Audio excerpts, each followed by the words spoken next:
নমস্কার বন্ধুরা, the tell of the Bong কিচেনে আপনাদের অনেক স্বাগত। আজকে আমি বানিয়ে দেখাবো দইয়ের 2 রকম ফ্লেভারের শরবত। প্রথম যেটা বানাবো সেটা হচ্ছে আমার গন্ধরাজ লেবু দিয়ে দই দিয়ে একটা শরবত, আর দ্বিতীয়টা বানাবো আমি বাদাম কেসের শরবত। তো তার জন্য আমি বেশ কিছুটা দই নিয়ে নিয়েছি।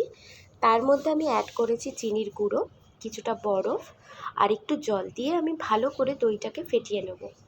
দইটা আমার ফেটানো হয়ে গেলে এর থেকে কিছুটা পোর্শন দই আমি সরিয়ে রাখবো আমার সেকেন্ড শরবতের জন্য। প্রথম শরবতের জন্য আমি নিয়ে নিয়েছি গন্ধরাজ লেবুর জেস্ট।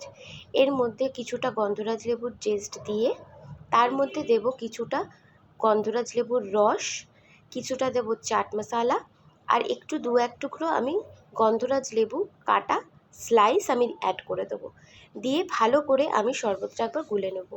এরপর আমি যে গ্লাসটায় সার্ভ করব সেই গ্লাসটার ওপরে একটু লেবুর রস লাগিয়ে ওটা একটু চিনিতে ডিপ করে আমি পাত্রের মধ্যে শরবতটা ঢেলে দেবো।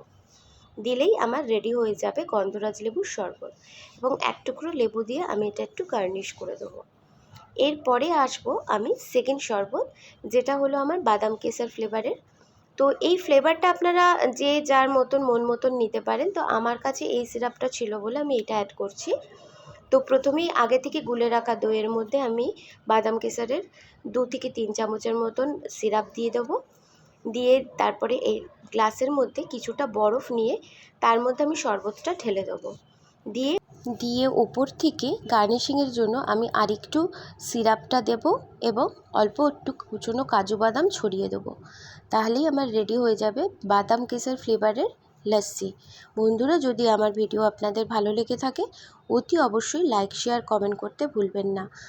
নমস্কার বন্ধুরা, দেখা হবে আমার নেক্সট ভিডিওতে।